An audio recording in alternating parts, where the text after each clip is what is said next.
Bom dia a todos, queridos e queridas, companheiros e companheiras de jornada rumo à luz, rumo à ascensão espiritual e planetária.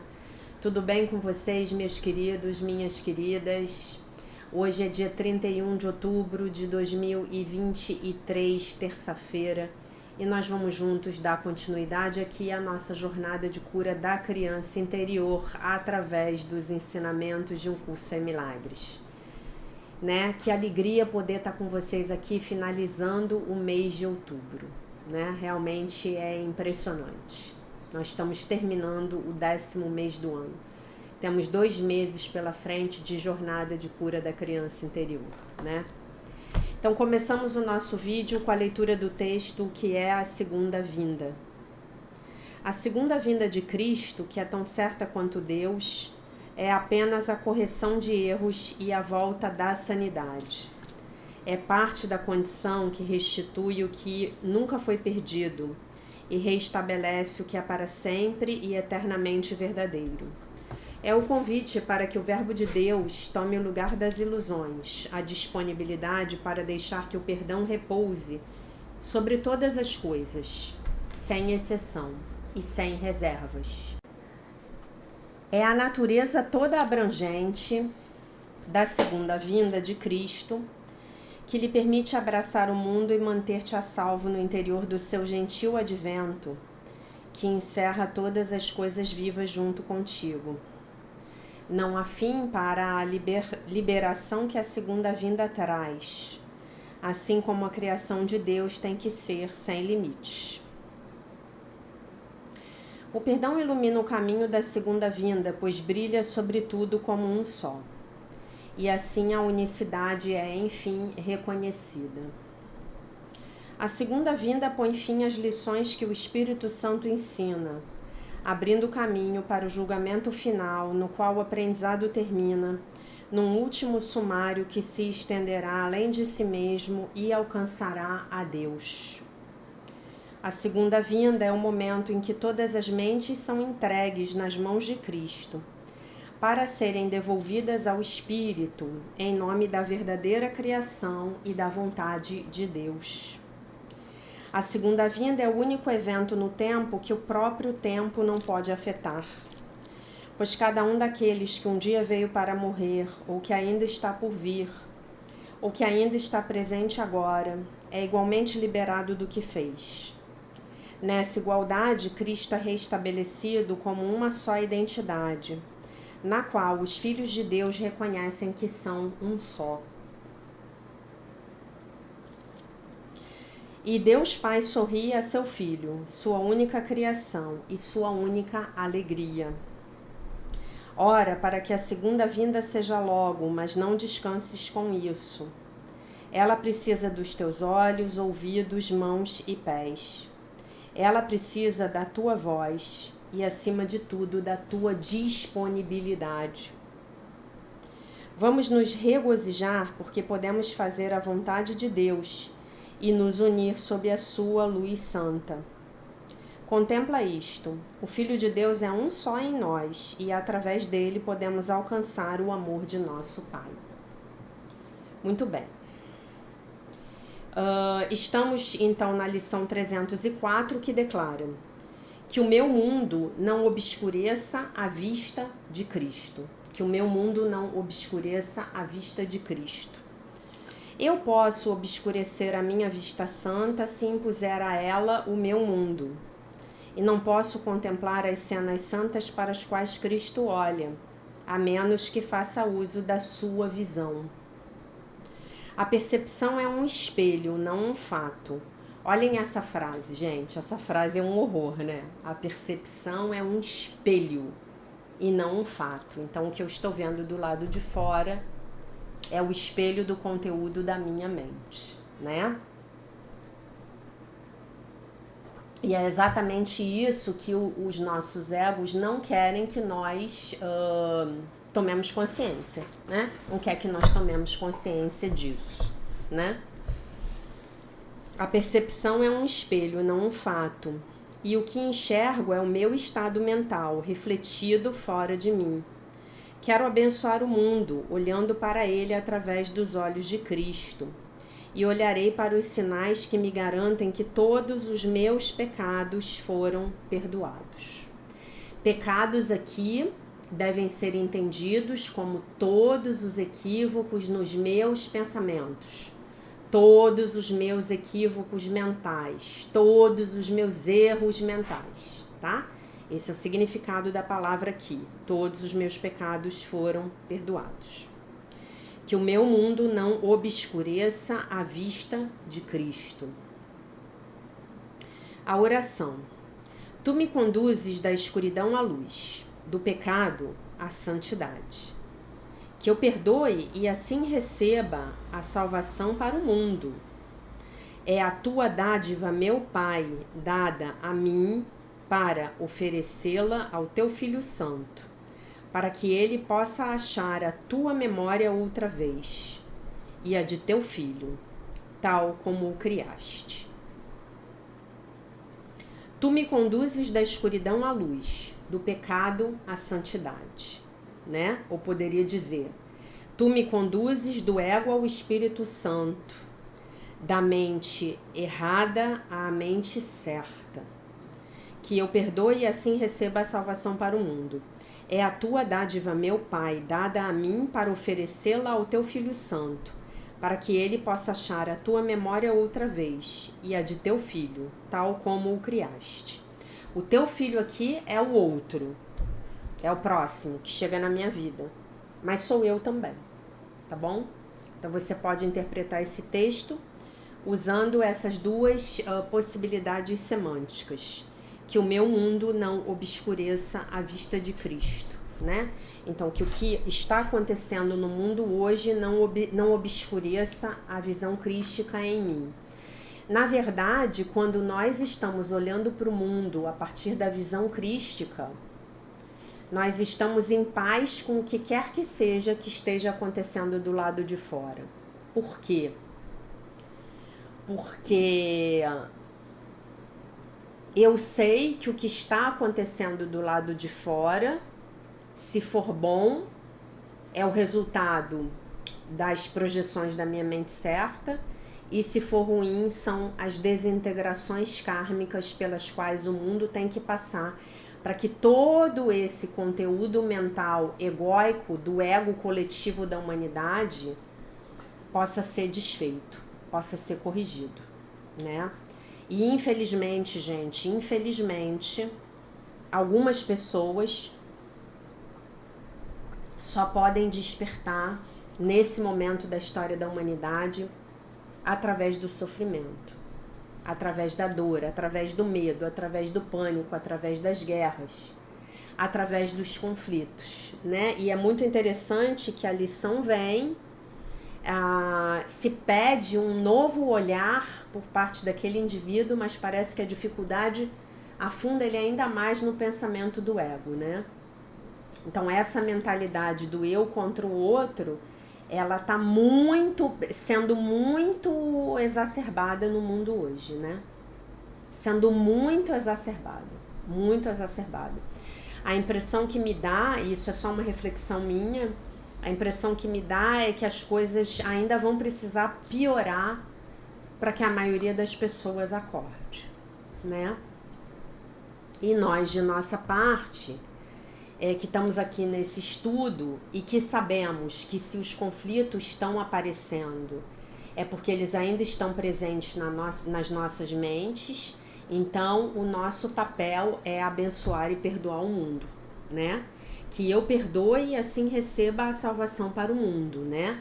Porque se eu perdoo, eu recebo a salvação para o mundo na minha mente, então eu vou poder projetá-la e vou poder percebê-la e vou poder, obviamente, contribuir para que tudo isso passe o mais rápido possível, né? Para que essa necessidade aí desses momentos de desintegração kármica seja rápida, né? Que tudo aconteça de forma rápida.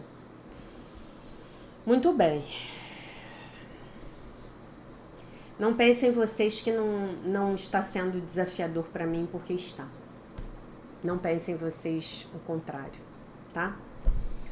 Passamos para a leitura do texto do dia 304, do livro da Marianne Williamson, A Year of Miracles, Daily Devotions and Reflections, Um Ano de Milagres, Devoções e Reflexões Diárias.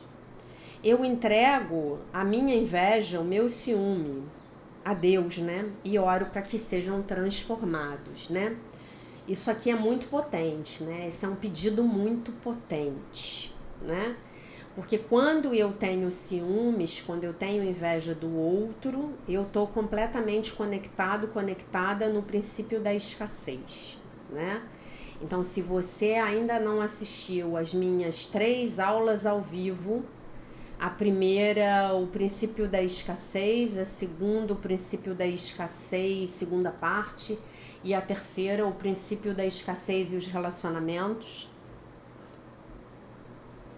Assista, por favor, assista, tá? Vão mudar completamente a maneira como você enxerga a abundância aqui nessa Matrix, nesse metaverso. A abundância, a prosperidade em todos os seus aspectos, né? Lembrando que quando a gente fala de abundância, a gente pode estar falando de abundância de saúde, abundância de amor, abundância de prosperidade, né? Abundância de conhecimento, né?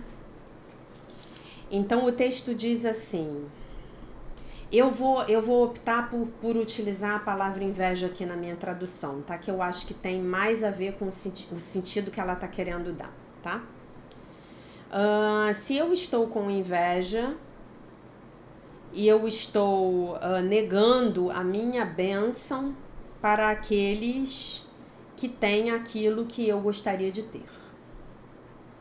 Ainda que a inveja em si mas a inveja em si mesma bloqueará a minha capacidade de receber. A inveja vai bloquear a minha capacidade de receber o que é meu por direito divino. Tá? Apenas aquilo que eu abençoo nos outros, eu então atrairei na minha própria direção, na direção de mim mesmo. No mundo material, o suprimento, a oferta é limitada. Enquanto que no mundo espiritual, o suprimento, a oferta são ilimitados. Então eu vou ler de novo para vocês poderem entender como é que a coisa funciona. No mundo material, o suprimento é limitado, enquanto que no mundo espiritual, o suprimento é ilimitado. Então, eu vou me conectar com o quê, meus queridos? Eu vou me conectar com o mundo espiritual, né? Até porque eu sei que é o espírito que dá origem à matéria. Eu sei que primeiro aquilo tem que acontecer na minha mente, para que então possa tomar lugar no mundo material. Concordam comigo? O bem de nenhuma pessoa pode diminuir o meu próprio bem. Que eu possa celebrar a abundância onde quer que eu a veja e então atraí-la para a minha vida. A oração. Querido Deus, que hoje eu não seja interrompido pelos pensamentos mesquinhos e pelos sentimentos não generosos. Que eu não pense que alguém mais não deve ter aquilo que eu sei no meu coração que é o que eu quero ter. Hoje eu abençoo a todos aqueles que têm aquilo que eu gostaria de ter. E eu libero todos os pensamentos invejosos, eu entrego todos os pensamentos invejosos nas mãos de Deus. E peço que Ele os retire da minha mente, para que Ele corrija a minha mente. Ok? E aí, como é que esse pensamento ele vai começar a se manifestar nas nossas vidas? Essa inveja, né? Eu invejar o outro e eu concluir erroneamente a partir de um pensamento egóico que se o outro tem, o fato de o outro ter está me impedindo de ter também. Isso começa lá na minha infância, né? Eu recebo essa programação egóica dos meus familiares. Eu recebo, né? E o primeiro ambiente de ciúme, de inveja, de competição é onde?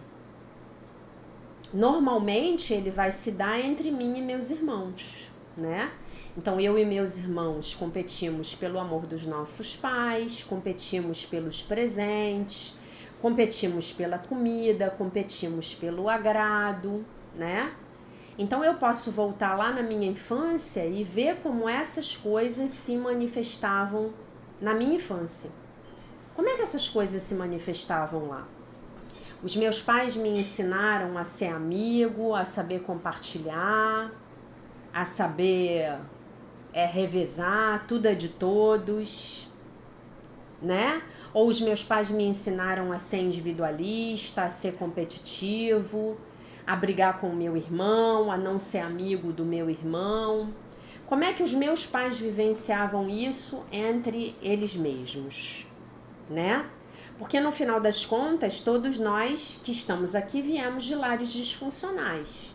Porque se nós não tivéssemos vindo de lares disfuncionais, nós não estaríamos na jornada de cura da criança interior através dos ensinamentos de Um Curso em Milagres. Eu não ia estar na jornada de cura da criança interior, eu não ia precisar curar a minha criança interior, né? Não ia, né? Então como é que isso chegou na minha vida? Como é que isso se manifestou na minha vida? Eu posso olhar para isso. Porque lá, quando eu era pequenininho, quando eu era pequenininha, eu não aprendia que a abundância material, ela derivaria de uma abundância na minha mente, de uma conexão minha com o meu Criador. Eu não sabia disso, os meus pais não sabiam, né? Então, provavelmente, eu vim de um lar de falta, eu vim de um lar de escassez, né? Eu no domingo estava conversando com uma amiga minha e ela falou que teve uma infância miserável. Ela falou, eu morava num lugar que a gente não sabia, eu e a minha família, a gente não sabia se quando chovesse a chuva não ia carregar a nossa casa, o barraco onde eu morava. Ela falou pra mim. Hoje ela é uma moça bem-sucedida, tem o seu emprego, fez a faculdade dela, né? Saiu desse estado de pobreza extrema. Ela falou pra mim, Jaque, eu não era pobre, eu era miserável. A única coisa que eu tinha que não me faltava era comida, né? E aí, como é que é isso? Eu tô num ambiente onde tem muito pouco, e aí eu vejo o outro ganhando, né? A Louise Hay, ela tem uma história sobre isso que é muito interessante, que ela conta no livro dela, eu acho que é no Você Pode Curar a Sua Vida, né? Que ela conta que os pensamentos dela, essas programações egóicas que ela recebeu na vida dela, na infância dela, eram tão fortes, que ela não tinha nada de assim, adicional na casa dela quando ela era criança, né? Então, que não tinha bolo para comer quando era pequena, né? Eu tive bolo, graças a Deus. Bolo é importante, né, gente? A minha criança gosta tanto de bolo. Comer bolo pra mim é uma coisa que tem tanto a ver com a minha criança interior, né? E aí ela diz, a Louise Hay, no livro dela, que ela foi numa festa no colégio e aí serviram um bolo. E o bolo era grande, tinha bolo para todas as crianças, mas quando chegou na vez dela, o bolo acabou. E tinham muitas crianças que tinham bolo em casa toda semana. E essas crianças comeram 2 ou 3 pedaços de bolo. Mas quando chegou na vez dela, o bolo acabou. Já aconteceu isso na sua vida? Metaforicamente falando? Tinha para todo mundo. Quando chegou na sua vez, acabou. Sabe a história da dança das cadeiras? Como aquela brincadeira me deixava desesperada quando eu era criança. É a história da dança das cadeiras. Uma criança sempre vai sobrar. Uma criança sempre vai ficar de fora. É a própria brincadeira do sistema de pensamento do ego. Eu tenho horror, eu tenho pavor. Pavor. Se eu tivesse tido um filho, eu com certeza teria uma conversa metafísica com meu filho, com a minha filha, sobre o verdadeiro significado da dança das cadeiras. Tá? Eu tenho horror. Né? Então alguém vai ficar de fora. Alguém vai ficar sem bolo. E aí o nosso olhar vai para onde? Automático. Isso é da mente humana. Então não venha me dizer aqui que você não sente inveja, porque todos nós sentimos inveja. Todos nós sentimos ciúme, porque todos nós, em maior ou menor medida, ainda estamos atrelados ao sistema de pensamento do ego. Então isso é normal, admita as suas invejas e os seus ciúmes para você mesmo, para você mesma. Faça como tarefa de casa hoje uma lista das suas invejas e dos seus ciúmes. Entregue esses pensamentos de inveja e esses sentimentos de inveja nas mãos do Divino Espírito Santo, como a Mariane está sugerindo aqui, tá? Então, o que acontece? Eu vou automaticamente voltar o meu olhar para aquele que tem. Aquele que tem o amor. Aquele que tem o pedaço de bolo. Aquele que tem a lancheira mais bonita. Depois eu cresço, é aquela que tem o vestido mais bonito. É aquela que tem o namoradinho. É aquele que tem o carro. E como é que a gente cura esse negócio? A gente cura entendendo que são os nossos pensamentos de escassez que estão sendo projetados e percebidos no mundo como um mundo de escassez para nós. E a gente cura também, como eu falei nas aulas ao vivo, com a generosidade. Quanto menos você tiver, mais generoso você tem que ser. Quanto menos você tiver, mais generoso você tem que ser. Já contei para vocês a história de Buda, que eu ouço sempre na Seichonoye, né? Que Buda orientou seus discípulos a irem mendigar no vilarejo vizinho que estava passando por uma crise econômica.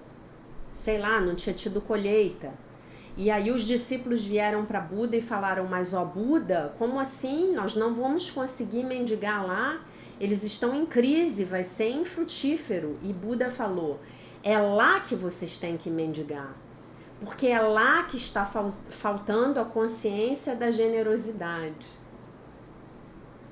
Porque a consciência da abundância, ela está atrelada à consciência da generosidade.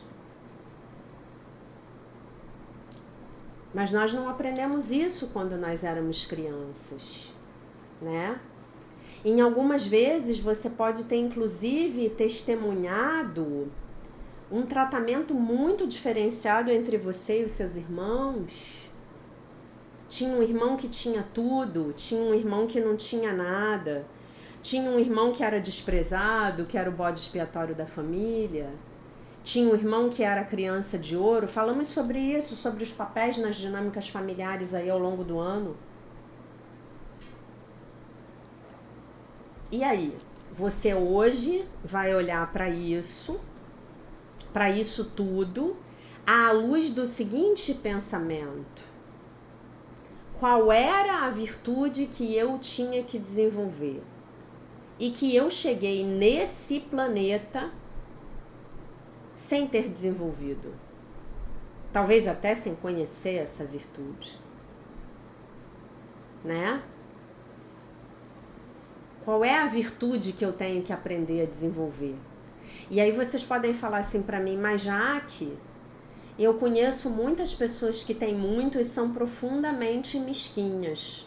E eu vou dizer para vocês que a pessoa que é mesquinha, ela pode até ter tudo do lado de fora, mas ela não é abundante. Ela não é próspera. E ela provavelmente não consegue desfrutar do que ela tem do lado de fora. Sabe?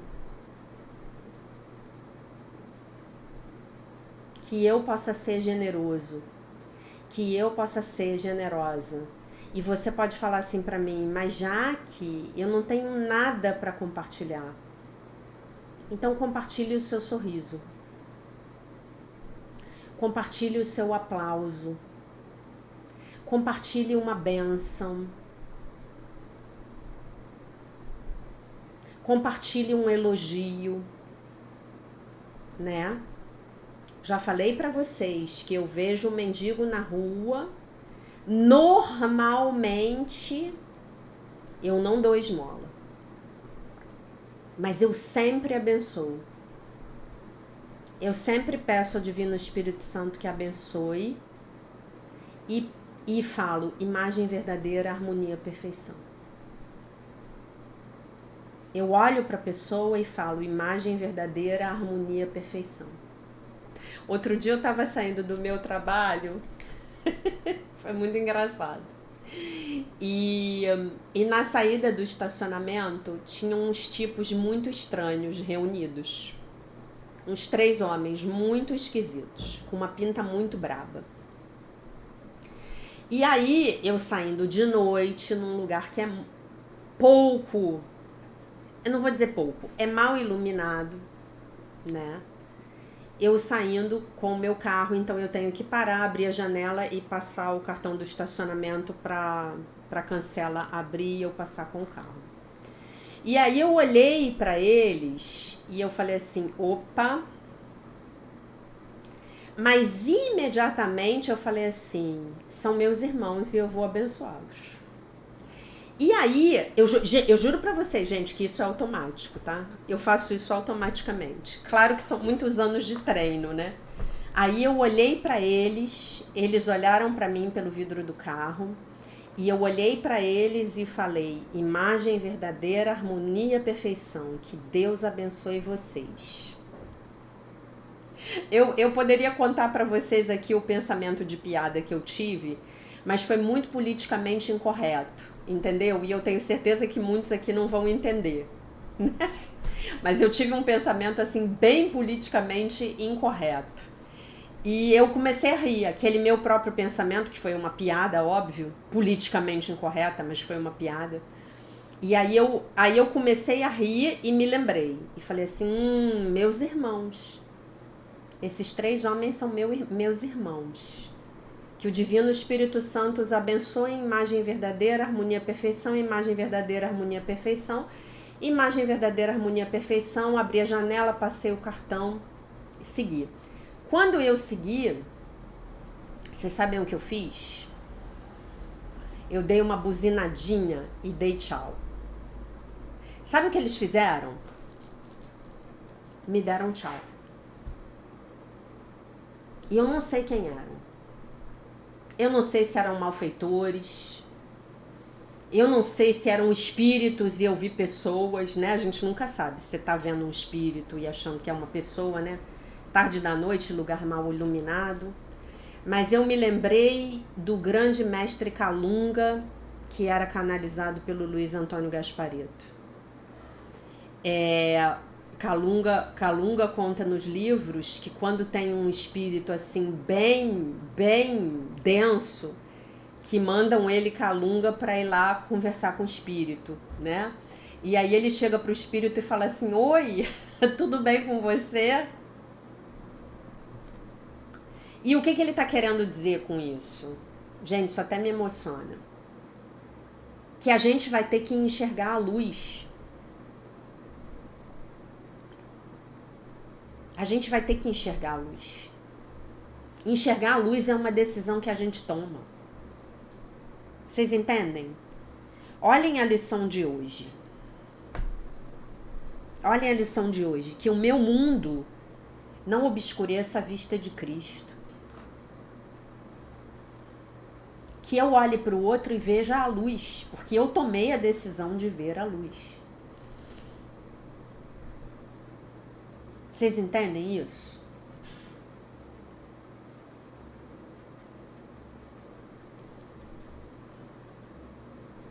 Então, onde é que a gente vai ter que ver a luz? Nas circunstâncias difíceis da nossa infância. Porque foi aquele jeito que foi possível para eu aprender aquela lição, aquela virtude. Foi o tal do limão que eu ganhei. Eu vou ter que fazer uma limonada, eu vou ter que enxergar a luz ali. Porque eu tomei essa decisão, entende? E aí o Kalunga diz que lá na equipe lá de espíritos lá com a qual ele trabalha, ele é tido como o cara que é bom nisso. Então tem um espírito lá que está muito na densidade, que só vive na escuridão, acha que tem luz para todo mundo, menos para ele, então ele vai se dedicar ao mal, que não é isso? Não é assim que a gente vira malfeitor? A gente olha para o mundo e fala assim, pô, tem para todo mundo, menos para mim. Então para eu ter, eu vou ter que tirar do outro. Tem tudo a ver com o texto da Marianne Williamson. E aí mandam ele para ir lá conversar com aquele espírito. E aí ele chega lá e fala, oi, tudo bem? Como é que você tá? Me fale de você. Me fale de você. Porque já tá lá num plano que sabe que aquele espírito não pode fazer mal, né? Então, se eu tô vendo o mal no outro, eu tô convocando o mal no outro. Se eu tô vendo o bem no outro, eu tô convocando o bem no outro. Se eu estou vendo o mal no outro e convocando o mal no outro, eu vou perceber o mal. Ah, Jaque, mas isso é muito difícil. É, mas a gente tem que praticar. Nós temos que praticar. Tá? E isso é que é você expandir a sua consciência. É nesse processo que você está junto comigo aqui, curando a sua criança interior. Então você vai ter que olhar para a sua vida, para as suas circunstâncias de infância, né? Para o seu mundo, para aquele mundo que você tinha lá à sua disposição quando você era pequeno, e pedir hoje ao Divino Espírito Santo que o mundo da minha infância não obscureça a vista de Cristo. Nem para aquele momento e nem para o momento presente. Que eu não use as circunstâncias difíceis da minha infância para justificar onde eu não estou conseguindo crescer e me aprimorar e amadurecer emocionalmente. Pelo menos que num primeiro momento eu assuma a responsabilidade, tá? Ah, tá bom, isso de desafiador aconteceu na minha infância, sim. Foi difícil, sim. Eu vou reconhecer e eu vou validar. Mas eu não posso mais usar isso como uma justificativa para permanecer onde eu estou. Eu não posso mais, porque no final das contas, se eu faço isso, eu sou aquele elefantinho que fica preso no banquinho de circo. Porque quando ele era pequenininho, prendiam ele no tronco da árvore e ele não podia se mover. Ele puxava e a árvore era mais forte do que ele não se movia. Agora ele virou um elefantão e você prende ele no banquinho, mas ele não sabe que o banquinho não é uma árvore. Mas agora a gente já sabe. Tá? Claro que eu posso fazer a escolha de continuar aí, nesse lugar, porque eu tô me vitimizando. Não, olha só, papai, olha só, mamãe, o que vocês fizeram comigo. Olha como vocês foram ruins e tão incompetentes e o próprio fracasso na minha vida é a punição de vocês. Eu posso escolher isso também. Mas isso não me convém mais. Isso não me convém mais, porque a gente está olhando aqui para a nossa aventura de cura das nossas crianças interiores, entendendo que nós estamos aqui para nos libertar. Nós queremos ter uma vida melhor, nós queremos ter uma vida abundante, próspera, de amor, de generosidade. Porque todo mundo aqui, tenho certeza, quando se conecta com a abundância é generoso, é bom ser generoso. A sensação de ser generoso é muito boa.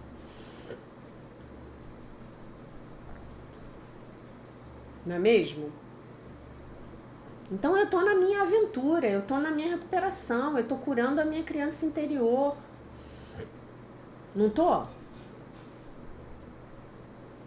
Pra que eu vou querer ficar apegado ao amor que eu não recebi? Ao elogio que eu não recebia? Ao reconhecimento que eu não recebia? À validação que eu não recebia? Ao carinho que eu não recebi? A conexão que não foi possível ser feita? A sabedoria que os meus pais não tinham? A amorosidade que os meus pais não tinham para me oferecer? A harmonia que não havia no meu lar? Por que eu vou me prender a isso?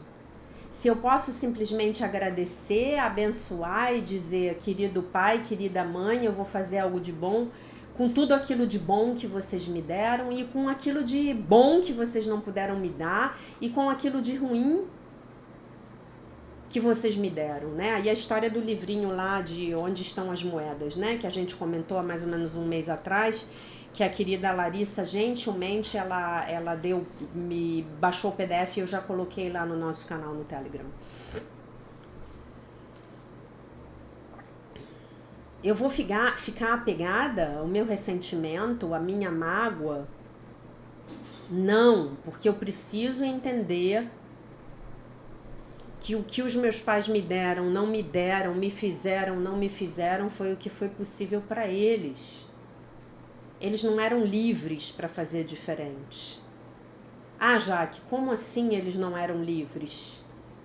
Eles estavam completamente sendo comandados pelo sistema de pensamento do ego, que é um sistema de pensamento de medo, de mesquinhez, de escassez, de falta, de separação, de pecado, culpa, medo, vergonha, sensação de indignidade. Eles estavam aí. A mente deles estava operando aí. Como eles poderiam ter sido diferentes? Talvez ainda esteja, né?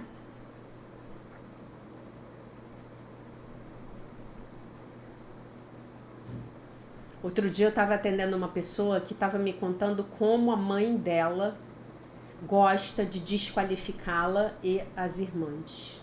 Então o esporte favorito da mãe dela é desqualificá-la. Por que vocês acham que uma mãe faz isso com um filho?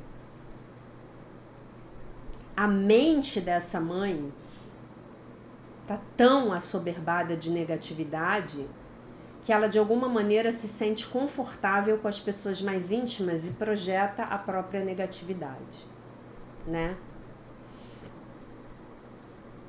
É isso.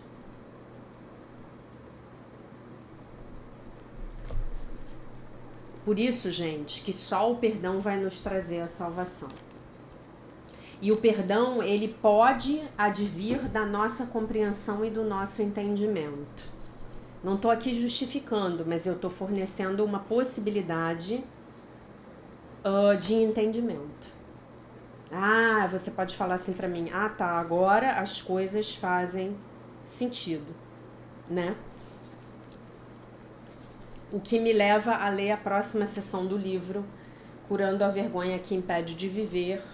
Estamos nos estilos caracterológicos da ausência de vergonha saudável, excesso, ou melhor, nem vou falar excesso, né? Vou falar vergonha tóxica.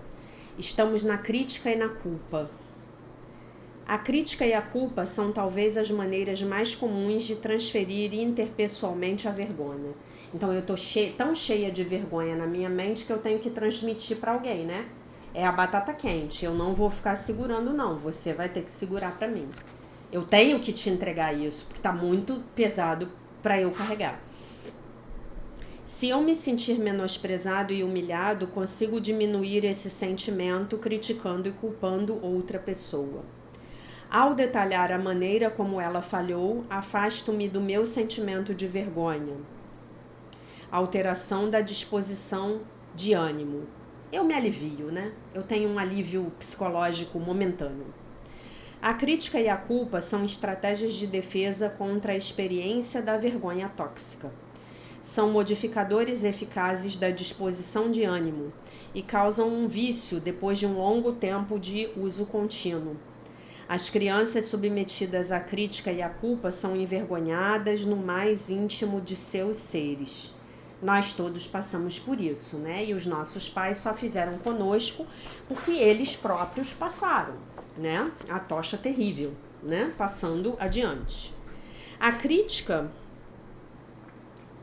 As crianças não têm maneiras de decodificar o comportamento defensivo dos pais. Quando nossa mãe grita conosco dizendo que só pensamos em nós mesmos, interpretamos isso como eu sou mal, eu sou má.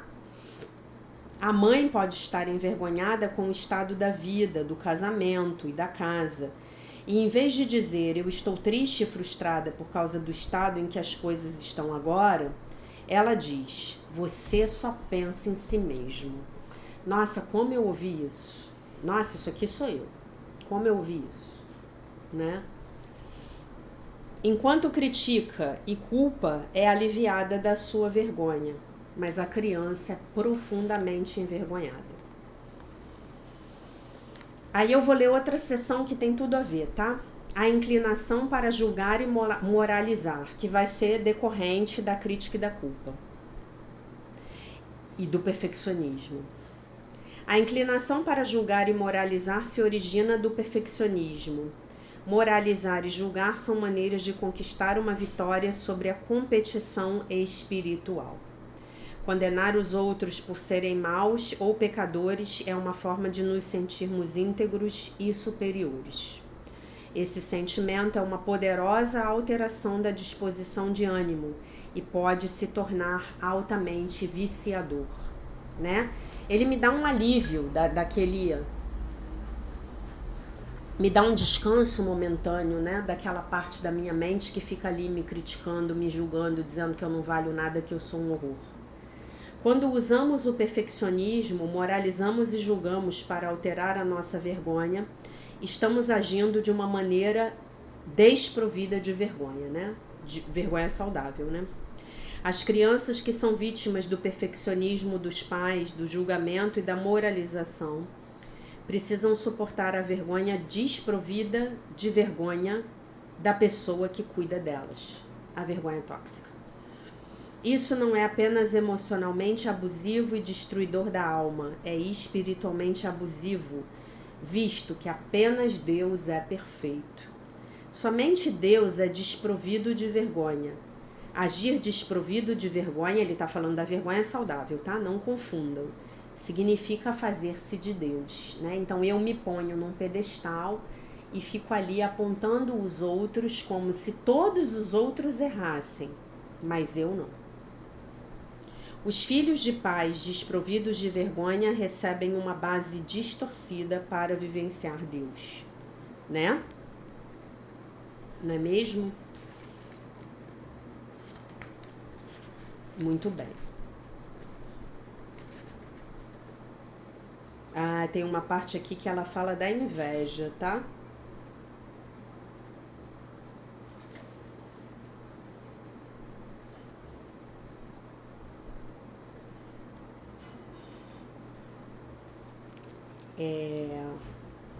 Mas a gente lê outro dia, tá? Não, vou ler agora. Vou ler agora porque tem a ver com o texto da Marianne Williamson, tá? Então ele vai falar da inveja. Depois eu volto para os outros comportamentos. Talvez Richard Sheridan estivesse certo ao fazer o seguinte comentário: não existe uma paixão tão profundamente entranhada no coração humano quanto a inveja. Dante considerou a inveja um dos pecados mortais. Certo escritor clássico escreveu: a inveja é a dor mental que os homens de sucesso causam aos seus semelhantes. A inveja é a dor mental, gosto desse conceito de dor mental, que os homens de sucesso causam aos seus semelhantes. A definição mais comum da inveja é mal-estar causado pela excelência ou boa sorte de outra pessoa. Esse mal-estar é frequentemente acompanhado de alguma expressão verbal de depreciação.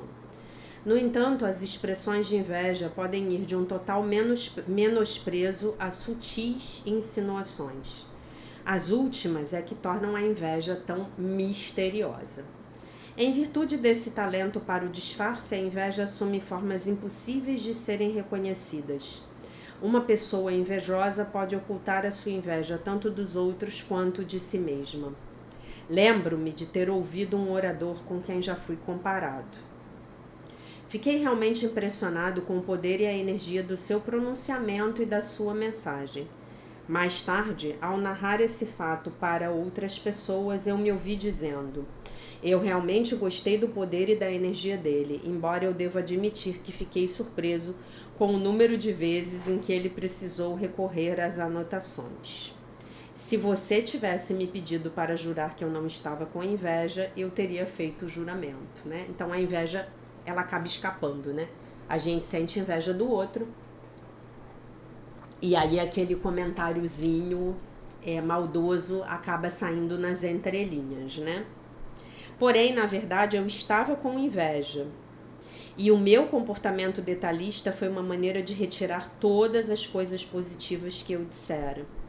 A minha inveja fizera com que o contexto me passasse despercebido.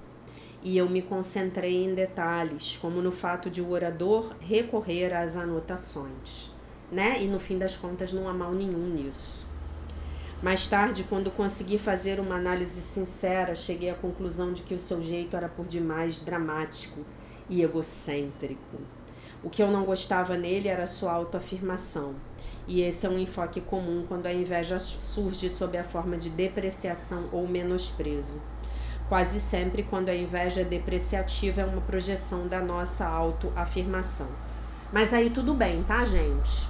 Me dei conta de que eu tô com inveja, não vou me culpar por isso.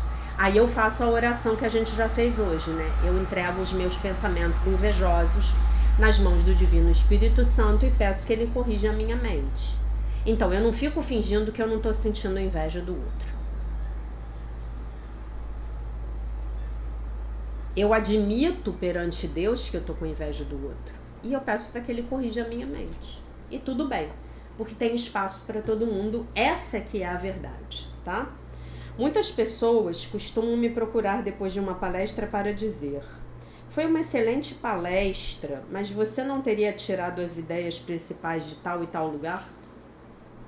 Ai, que grosseria! Esse elogio é, na verdade, uma afirmação do conhecimento da outra pessoa.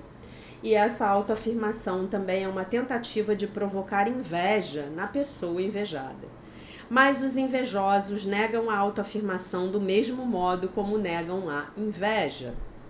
Além da autoafirmação, a inveja pode se disfarçar na admiração ou na ganância.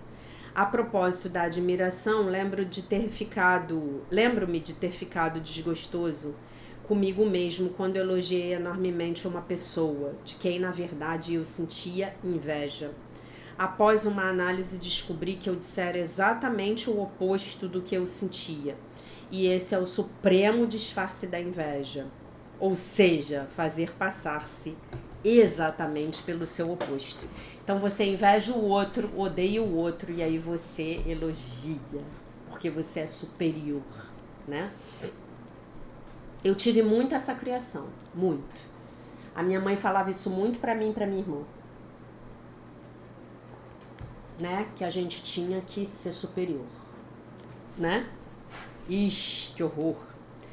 De acordo com a bela declaração de Leslie Farber, a verdadeira admiração, a qual, por ser desprovida da vontade consciente, sempre tem a opção do silêncio. A limitação da admiração da inveja clama pelo reconhecimento público. Eu não tenho inveja, então eu posso expressar a minha admiração. Mas eu tenho que fazer isso de uma forma compulsiva para provar para todos à minha volta que eu não tenho inveja.